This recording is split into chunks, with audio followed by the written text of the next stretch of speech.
Welcome to Jay's Corner. Today, we've got a special guest. Usually I'm the one being interviewed. Today, I get to interview. We've got Stephen Flood out of Dublin, Ireland. He is the CEO of Goldcore. Stephen, welcome to Jay's Corner. It's great to be here, Jay. Thank you so much for having me on. You know, most of our audience, as most of the press, dominated by American companies and countries. Well, the fact is that as an American, we're dominated by American-centric news. So now we've got you who are obviously in Europe. Can I ask you, what in the world is Prime Minister Truss doing? Well, in my view, she's kind of making it up as she goes along. She got very excitable about the prospects of being in power. She probably didn't expect for that to happen to her. So she has... So when she was campaigning against Rishi Sunak, I think the snippets I heard of her, she basically promised everything to everybody. So everybody gets sweets, everybody gets everything they want, and she never was challenged in terms of how she was going to deliver it. It reminded me of Al Gore losing the first general election when he started talking about the Social Security lockbox. And right. How he got caught up in the maths of what he was talking about. And Bush, too, would just say, hey, I'm not going to talk about any fuzzy math. I'm going to talk about, that hard-working blue-collar man out there and that woman, and I'm going to talk to you. I'm going to fight for you. And that message went right past all the math and all the boring detail. But the boring detail matters, as the markets showed the UK government. So I think she promised everything, had no plan to deliver anything, is sitting there in the hot seat now and has been found out hugely and has lost a massive amount of credibility, which is very sad for the good people of the UK, the hardworking people of the UK, because they've had, I think it's 4 prime ministers in 6 years, which is incredibly destabilizing, and I think goes to the heart of it. But my own belief on this particular point is this is not unique to the UK. This is a global phenomena. Yeah. It's born of free money, where you don't have the reckoning that comes with a set of accounts. You have to balance your books. And if you can't balance, then you have to have a very, very robust argument to say exactly why you can live with a deficit for X amount of time and what you're going to do about it. So ultimately, the debt markets work as this kind of balancing mechanism. But when you have a bad actor, such as central banks and treasury departments coming in and buying up bonds in order to maintain a narrative that is politically necessary, you deny the market, you deny the people the right to pass judgment on policy. And so therefore you get a very, very poor quality leader, poor quality administrations in power for extended periods of time. And to me, that is an absolute tragedy, because we know where this goes. We see history. We know what happens when you have money printers in charge. And ultimately, it turns into despotism. It turns into inefficiency. It turns into corruption, and we all lose. And eventually, and I hate to say it, people die. This is what happens. It's real. Let's say that you and I aren't going to fix the world, in our conversation today. Let's pretend that that's going to be the case. So that does dovetail well with what you do, your role, your company, Goldcore. Why don't you tell the people, our audience, what it's about, your size, and the services you offer? Well, our purpose is to be the best company for people to go to buy precious metals and to store precious metals as safely as possible. Very important, the idea of storing it. So we allow our clients to open up accounts very, very quickly, about 3 minutes, believe it or not. Our technology is quite advanced. And they document themselves, they can open up their account, they can then fund their account, and then they can purchase precious metals. And all the way through that process, we make it as easy as possible and as safe as possible. We allow people to store metal in, I think it's 11 vaults around the world. The metal is stored on a segregated, allocated basis, which means it goes on a shelf. You have an account number on it. It's your account number for that particular bar.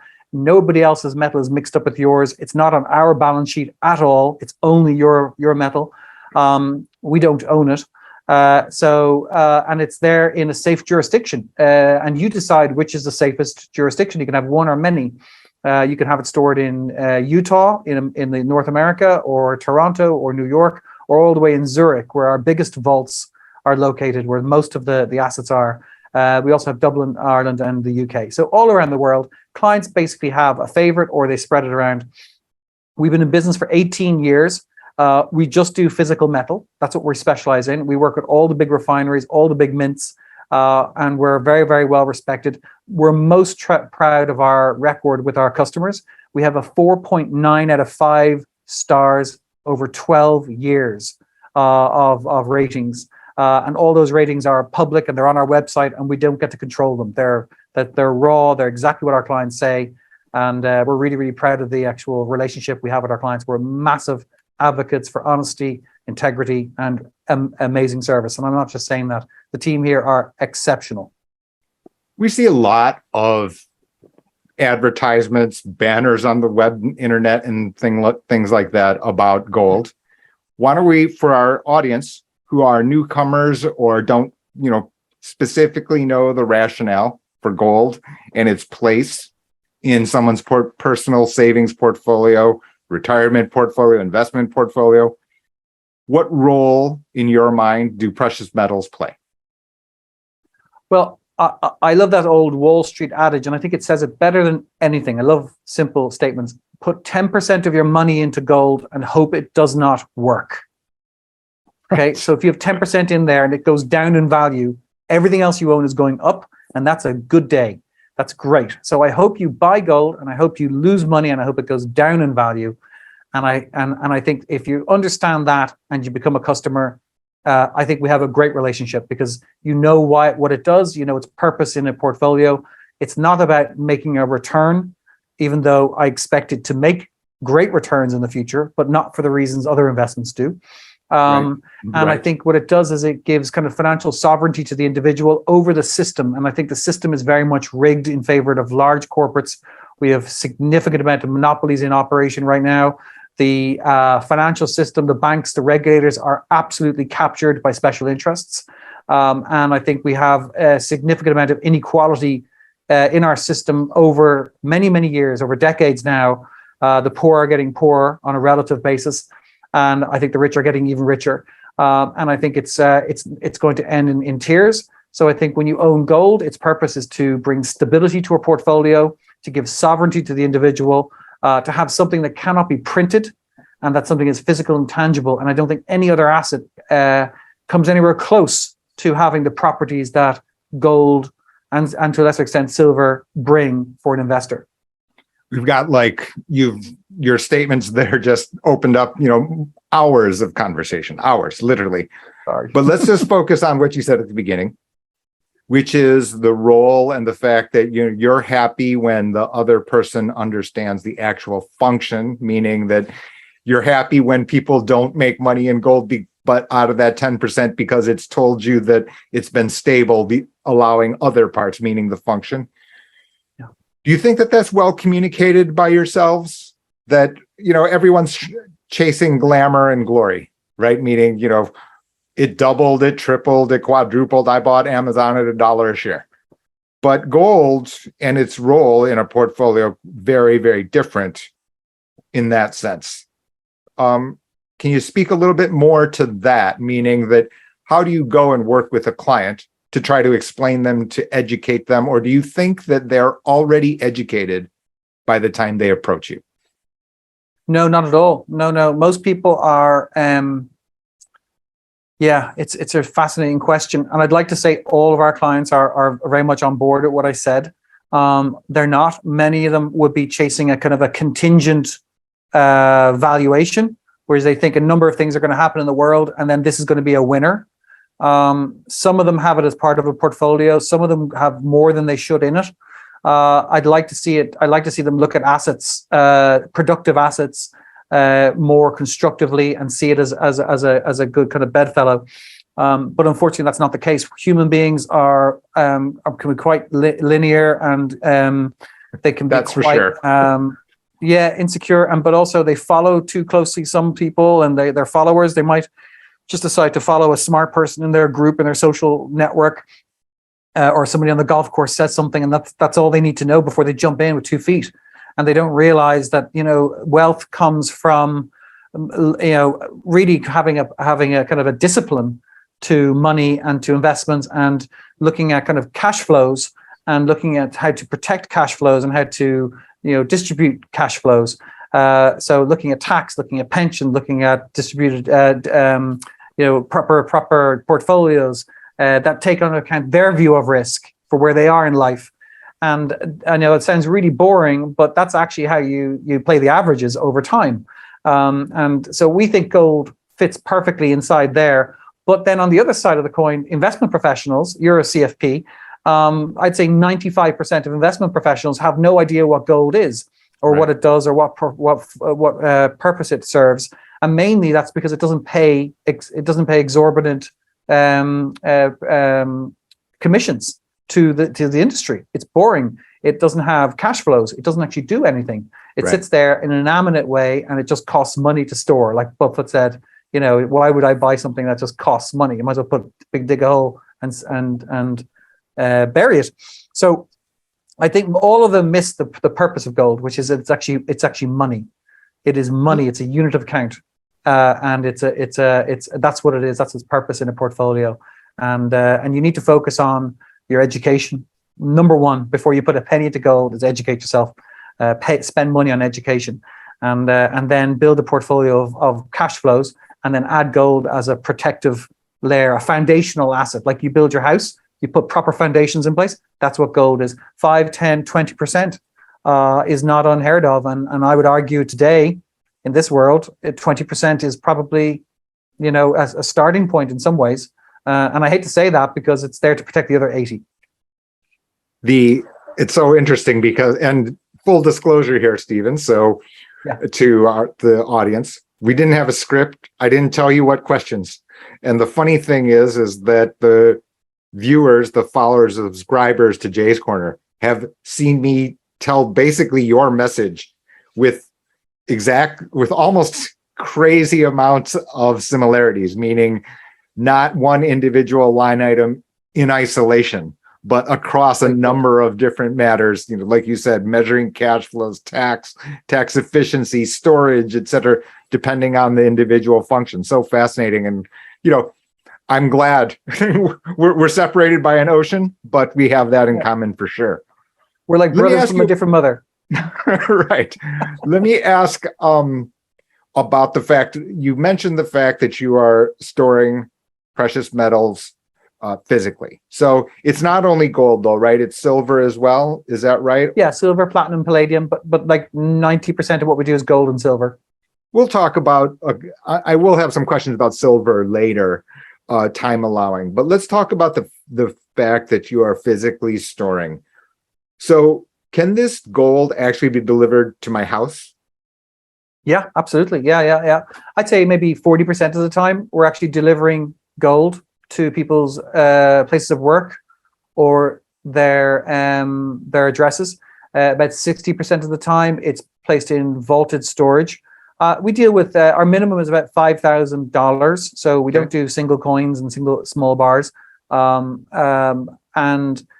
we try to get the clients into the lowest premium product we can, which is important, and because we want them to have as much value as possible. We want them to be a client for life, and we'd like them, if possible, to advocate for us amongst their network of friends and family, which happens more than you can imagine. That's how we get most of our clients.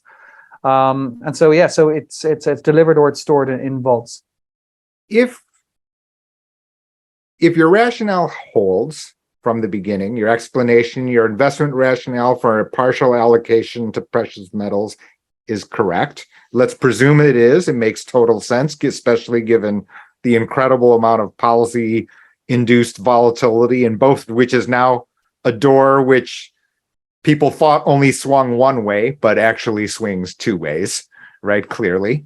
Why wouldn't I choose another instrument? Meaning, there are ETFs in the United States, GLD, SLV. There are futures markets where you have contracts, very liquid. Why is it the physical holding, in your mind, your opinion about that would be the way you would allocate, as opposed to using an ETF of GLD, for example. There's definitely a role for those as well. I kind of split the market into, or our client, well, not our client bank, there's the market for gold into speculators and investors. Now, speculators have a much shorter term horizon. They very much care about the cost of ownership, the buy cost and sell cost, or the spread, and the cost of actually maintaining a position. So they want those to be as low as possible, and they give up a number of rights and in order to have the convenience of getting into the market quickly and out quickly. So they're trading technicals, levels, and they're looking at complex relationships in the market. They might see a dollar index over undervaluation, and they want to buy metals to really kind of to increase their returns. So they should definitely look at derivative contracts or whatever costs them the least amount of money and gives them the most amount of exposure given a particular trend that they're looking to take advantage of. Now, that's great. But if you're an investor and you're looking at gold as a kind of a systemic hedge, the actual physical form of that investment is actually way more important than the costs.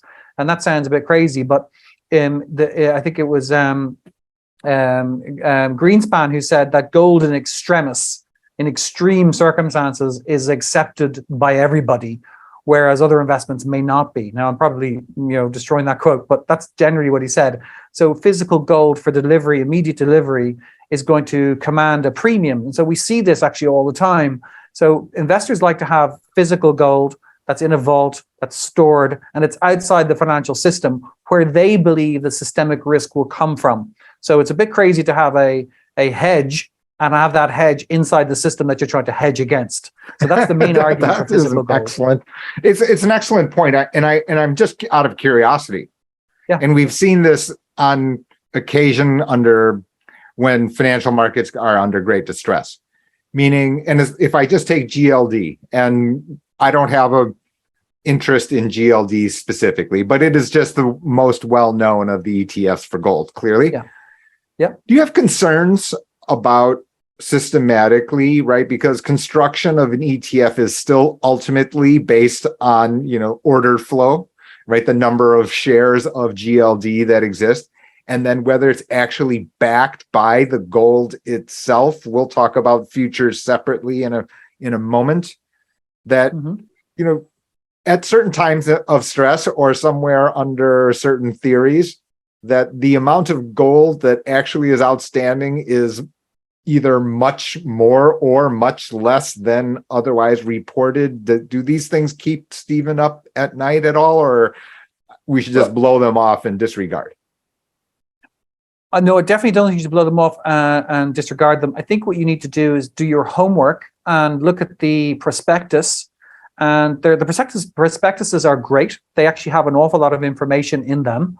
And they tell you pretty much what the risks are. And if you look at the prospectuses for a lot of ETFs, and I won't talk about specific ones, sure, but you'll find that the promoters and the operators of these structures are indemnified should anything go wrong, which to me is quite informative. Right. That is to say that if the gold takes a walk or goes away or wasn't there or there was fraud or directors were fraudulently operating, there's no recourse back to them by the beneficiaries of the fund. Let me just, if I can interrupt just one. Yep. That's not to say that we're casting doubt on whoever the sponsors of the actual ETF are, right? The state streets is there. So, well, to the innocent listener, I just don't want to have that implication left out there. You understand my point, right? But it's to professionals like us, we understand that. To individual investors, they may not understand this distinction. We're not disputing the accuracy or the fact that the contract writer is going to deliver on the contract as it is written, right? I think I'm not identifying any particular ETF either. I'm just saying, generally speaking, if you look at the prospectuses, you got it. Right. You will find that these indemnifications are in place, and this is the terms by which people engage with these products on. Yeah. And if they're happy with the risk, I'm happy for them. There's no problem there at all. But my point is that if you again, going back to the systemic hedge, if you're looking at this as a speculator, I think those risks are very, very low that you're going to get caught out. I think you're probably going to be okay.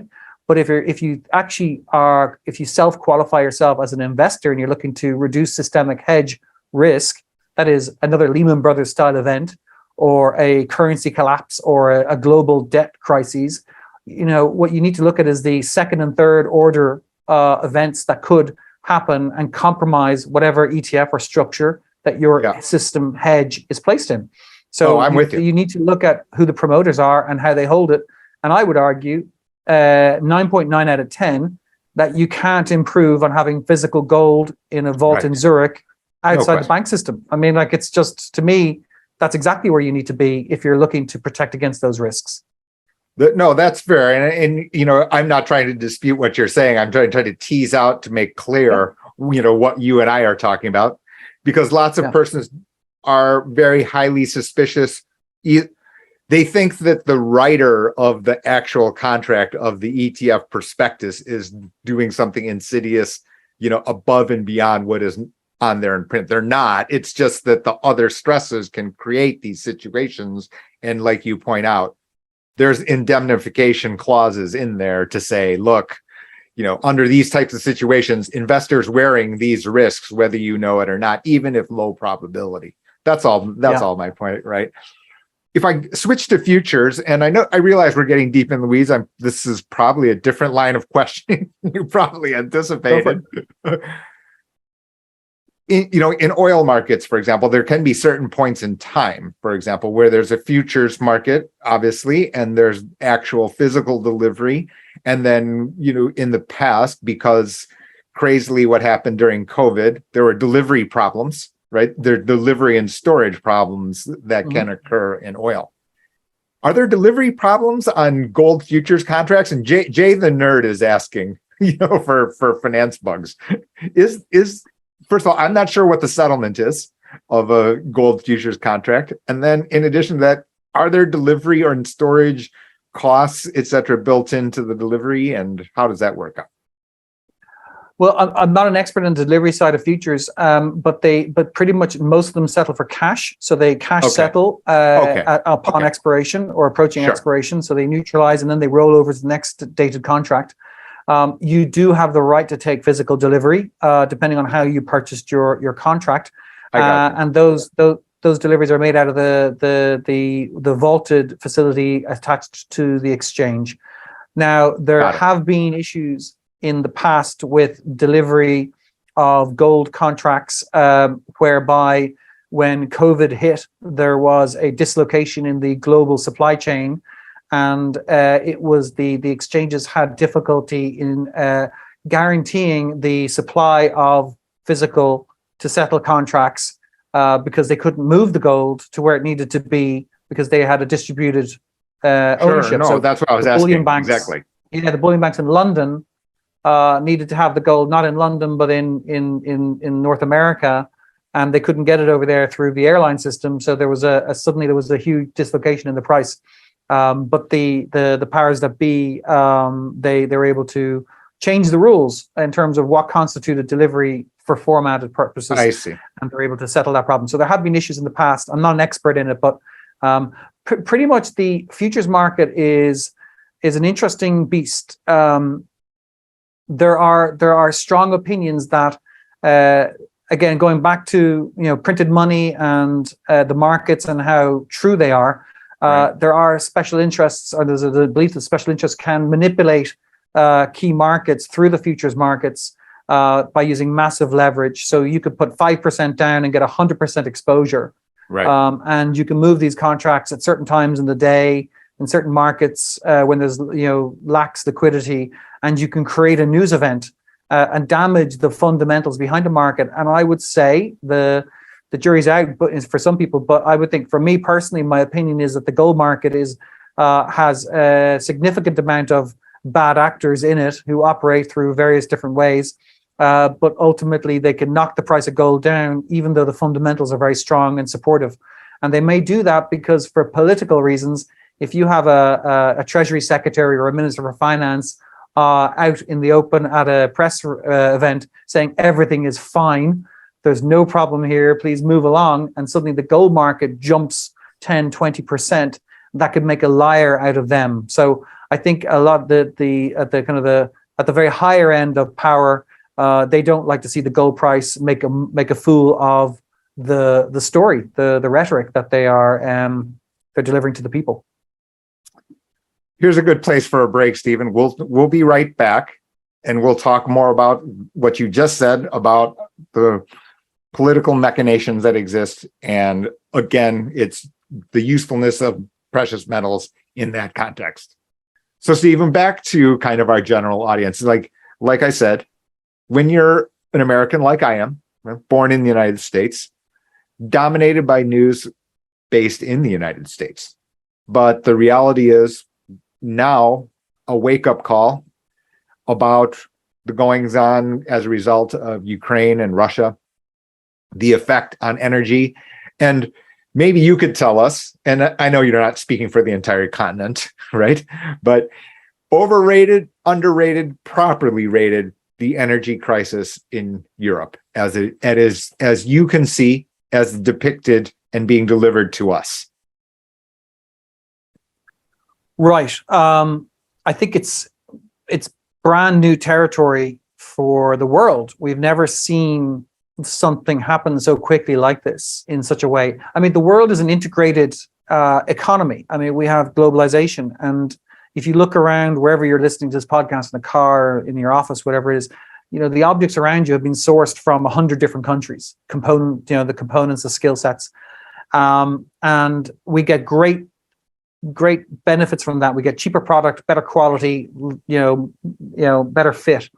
But the counterpoint is that we have greater dependencies on these places to provide the components. Right. So now you're seeing a situation for the first time where, like, you can't buy that car, or the car this year has less features than the car 3 years ago because the chips aren't there and we don't have the expertise. And now we have a concept called nearshoring coming in. So the US are bringing forward, Yellen is, where you source things only from those politically friendly nations to you and your home markets. That creates inflation because those things cost more than they would elsewhere. So we have inflation being baked into our economies going forward. People are going to have to spend more money. Now, the energy is something we've been taking advantage of cheap energy for so long, and the Germans have been taking advantage of super cheap energy. And also the other side of it, they have a much cheaper currency by which to sell their heavy engineered products and specialist products all around the world. And they've benefited massively from this. So the euro is a much cheaper currency to export with than the Deutschmark would have been. And they're the engine of Europe. Right. And people don't realize that they have the German economy has just done so well. But the European economy is massive. It's like, I think I was surprised, actually. I didn't realize this. I'm embarrassed to say there's about 700 million people in the European economy. And just basically double and a half of the United States for people who are keeping. Yeah, right. It ain't small. Yep. It ain't small. Right. Okay. Right. It's big, it's advanced, and it's deep cultural value to it. It's just an amazingly fabulous place. Can I just say, and I don't mean to be rude here, but you're not. I lived in America for many, many years, and it's night and day between an American citizen who has traveled in the world and one who has not, or who one sees the world as being represented through their television screen or social media. It is not representative of what's out there. Travel, get out there, go to Europe for a few weeks and go through the cities and just drink it in, because it's fabulous. Ireland is the best place of all, of course. Right.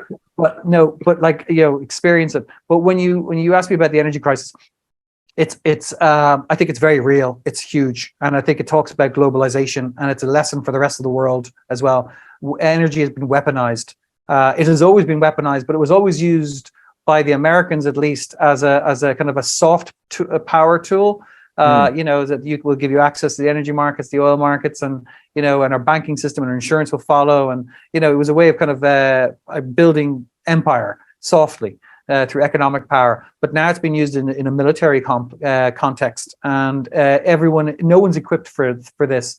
So we're now figuring out what to do. I think it'll bring resilience, a little bit of resilience into us. It'll wake us up in many different respects. I think the lessons from energy in Europe, what's happening, will manifest now in manufacturing. It will manifest in insurance, risk mitigation, financial products. This counterparty risk argument is now very much at the fore. and sovereigns are now joined the counterparty risk argument too. You can't necessarily trust your sovereigns that you work with. I think it was De Gaulle. De Gaulle said, countries, they don't have friends, they just have interests. And this is so true, and I think that's what's happening now in Europe. You touched on something that I wanted to go and discuss as well. So to your person in the United States, we see, cars, for example, we have Toyota, Honda, Hyundai, Ford, General Motors, Volkswagen, let's just say, and there are more European manufacturers. And the euro this year, a problem. I mean, a real problem, right? I mean, we went from 120 down to below par in very, very short order. Can you talk about the stress this is creating in Europe for general people, for everyday people? Well, it's interesting. It hasn't created the panic that people would maybe have expected. Really? Or they're going into the winter. It's not quite there. It's there. What's happening now is that the tool du jour, the favorite weapon of money printing, is being rolled out, and governments around the world are using debt to soften the blow of higher energy prices by capping the price that consumers will be exposed to. Now, it's an extraordinarily dangerous thing to do. Combination. Yeah, on so many levels, because there's so many ways I can explain it. Basically, they're giving up the future cash flows of the state in order to protect the energy needs of the people short term, and by doing so, they are perpetuating a cycle of kind of fiscal destruction, and they're passing the buck to the next generation at an unbelievable rate. They also then they open the door to more extreme political actors to continue this policy and promise again everything to everybody, which is what you're seeing in the UK. And ultimately, we all pay the price. This is an attack on capitalism. It's an attack on capital creation. Yes, that's true, but aren't there limits, right? I mean, there are limits in the sense that, right, you can't keep doing that forever, or not even necessarily to too far an extreme, because then your currency, then it gets reflected in the value of your currency. No, it does. You see what I'm saying? I mean, in other words, right? The British economy learned quickly what the jury was when on the newest fiscal stimulus from the new prime minister, and nailed the pound. It's since recovered, right? But the first reaction was to immediately sell that currency. Wouldn't the same thing happen around the world if these extreme situations, like you say, play themselves out? Oh, they will do. I mean, in my opinion, all currencies will eventually go to zero. That is the ultimate price level of currencies, because they're being debased. They're being printed, and it's not so much the price of things are going up. The stock market isn't going up as much as the currency is going down. That's a big part of it.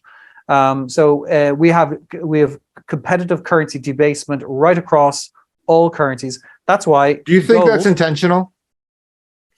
No, I think it was intentional by the US when they brought in QE, and they did it for very kind of myopic reasons to protect their own base. But what they did was they created this knock-on effect elsewhere in the world, where other currencies had to be debased at the same rate in order to protect. But that's currency war, right? What you've described is basically subtle but intentional currency war, is it not? Well, it is, yeah. I mean, if you don't do it, then your exports become ridiculously expensive relative to the largest market in the world, and all your other competitors are going to do it versus the US. So they all have to do it together at different rates, albeit.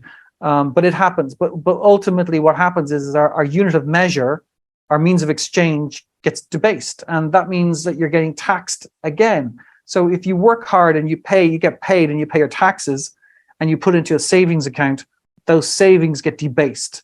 The rule of 72. I don't know if you ever heard the rule of 72. It's quite popular with in financial circles. Basically, you divide the inflation rate into the number 72, and that's the number of years you have before your money halves in value. So at a 10% inflation rate, your money will halve in value in exactly 7 years. this is crazy. You spent your whole life, creating these savings, and then they get taken away by virtue of money printing. I don't blame the the inflation monster that we are dealing with today is not purely as a result of war in Ukraine. That was the trigger that affected the actual crisis. It had started 10 years previous when they started the process of printing $20 trillion of currency, and it did not. I'd say even down. Before that. I mean, and what you're saying is exactly dovetails. I mean, which is that, that Ukraine, as tragic on a human level, just kind of like the catalyst to kind of hit the gas, no pun intended, right? But to really be the catalyst to the process as you've just described. So back to your goals. So in that construct with that backdrop, and here's where I wanted to, start this line of questioning and, this discussion with you, which is this should be right up your alley and Goldcore's alley, right? Because what you've described should have played out, and maybe you can tell the audience who is not necessarily aware, right? Because this has played out for persons who are denominated in euro straight into exactly what you've been recommending. Oh yeah, I mean, it's insane. I mean, I think it's since 2007. The last 15 years. If you look at currencies across the world, now this is incredible. On average, all currencies have appreciated in gold terms by between 7 and 8%. So gold has appreciated on average 7 to 8% every year since 2007, which is absolutely incredible. Now, I'd argue that it hasn't gone up; those currencies have gone down by that amount. This year alone, so far, the euro gold is up it's up 8.2% in euro terms. Right. The dollar, it's down 6%. So dollar owners of gold are feeling a little bit of pain. The dollar has actually strengthened relative to every other currency in the world. It's doing so because money is flowing into the dollar as a safe haven. Sure. So typically, and this is just my opinion, when you have safe haven demand coming in, it goes into the most liquid item first, which you can readily get your hands on. Dollars are easy to buy. So money flows in there. It leaves emerging market debt markets. And those countries then suddenly have a financial crisis on their hand. They can't finance their operations. The money leaves those places who need it the most, goes into the dollar treasury market, who don't need it.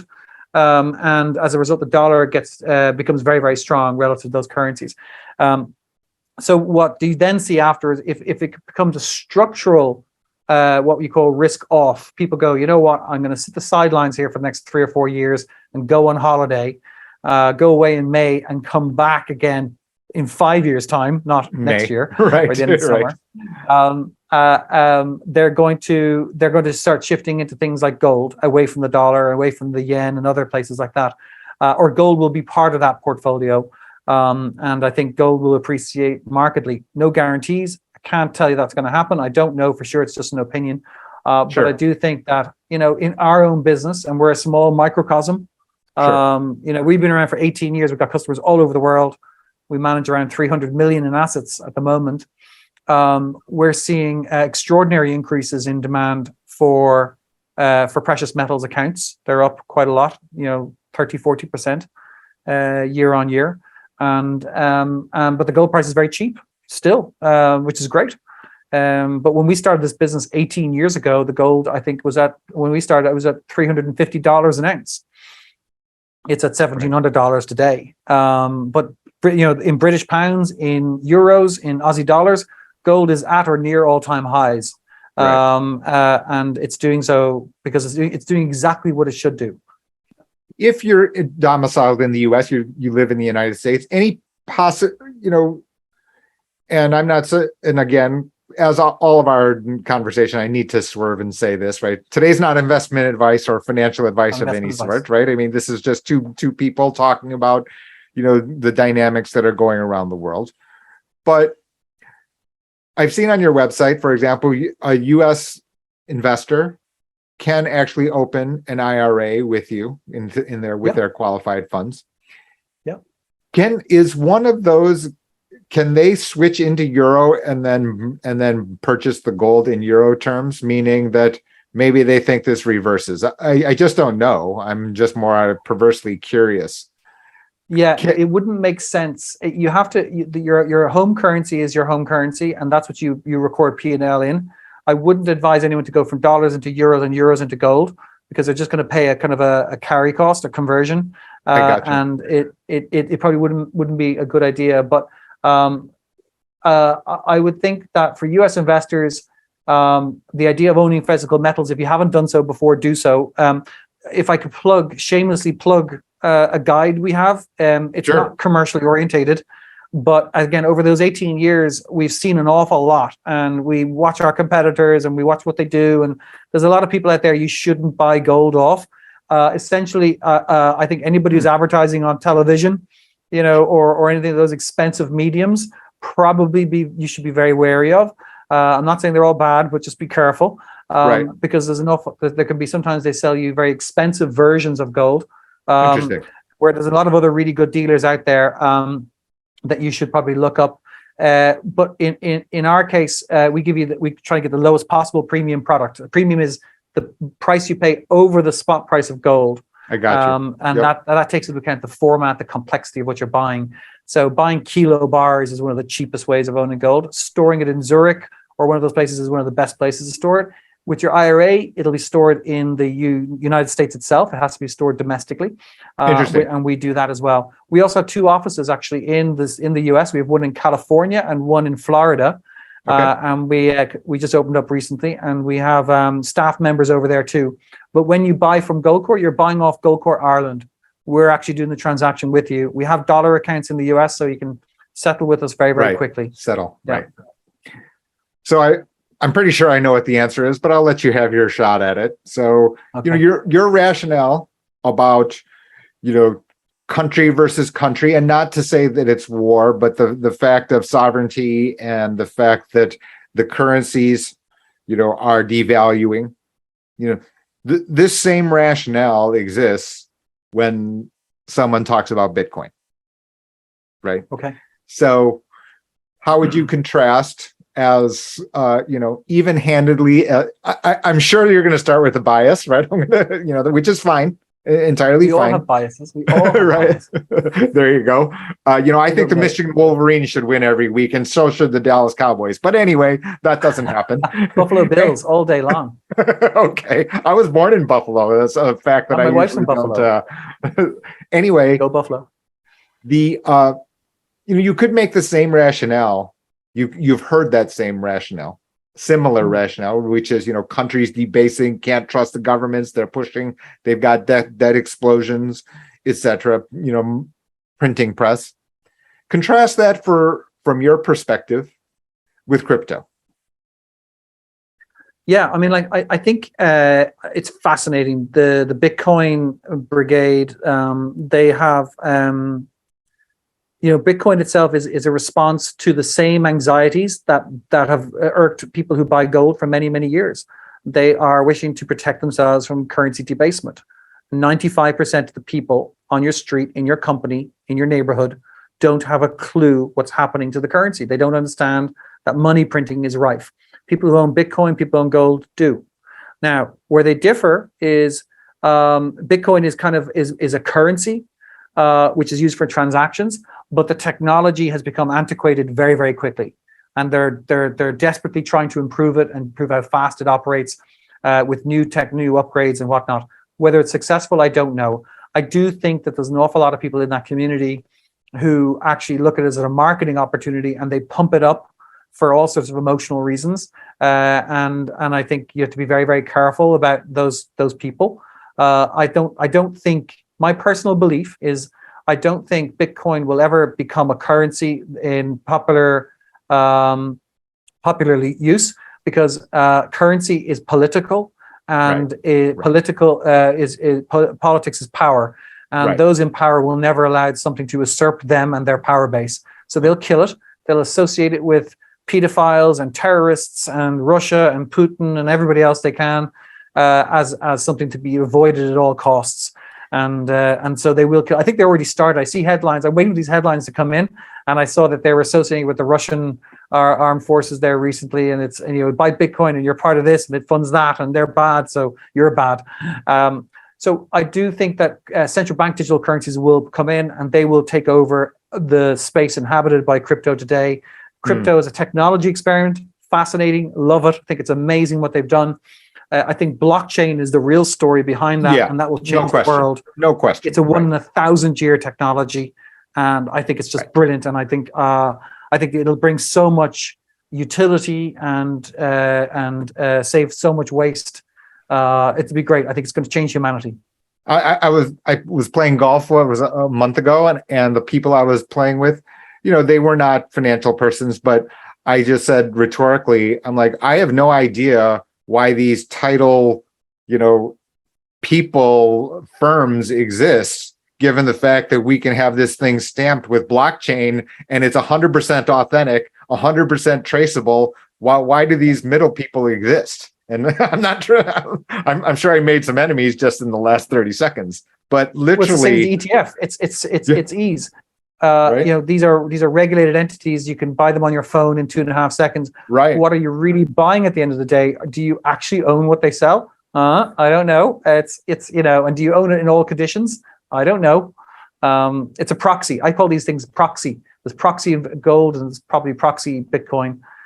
It's just simple. They go through the regulatory channel and it makes it easy to get to as many retail investors as possible. No, what I'm saying, maybe I wasn't clear. Let's say I sold you a plot of land. Yeah. And now you own the title to the land. We've got to go to a third party who's going to certify this title right now, right? Yeah. Yeah. Why can't this be simply transferred via blockchain technology?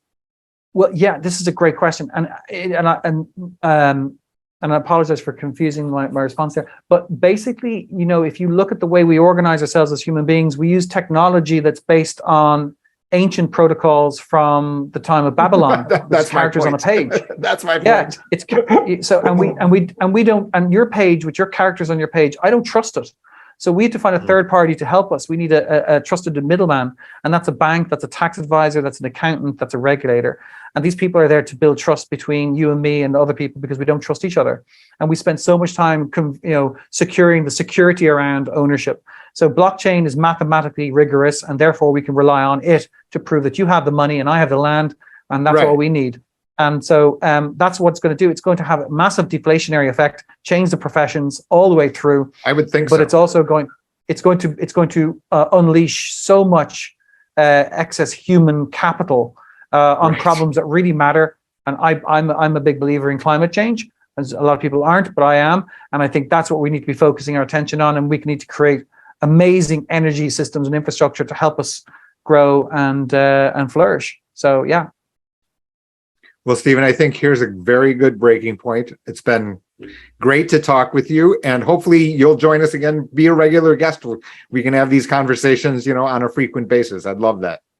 I'd love that too, Jay. And also I'd love to have this broadcast on the Goldcore channel too. And we're going to put your show notes into that video.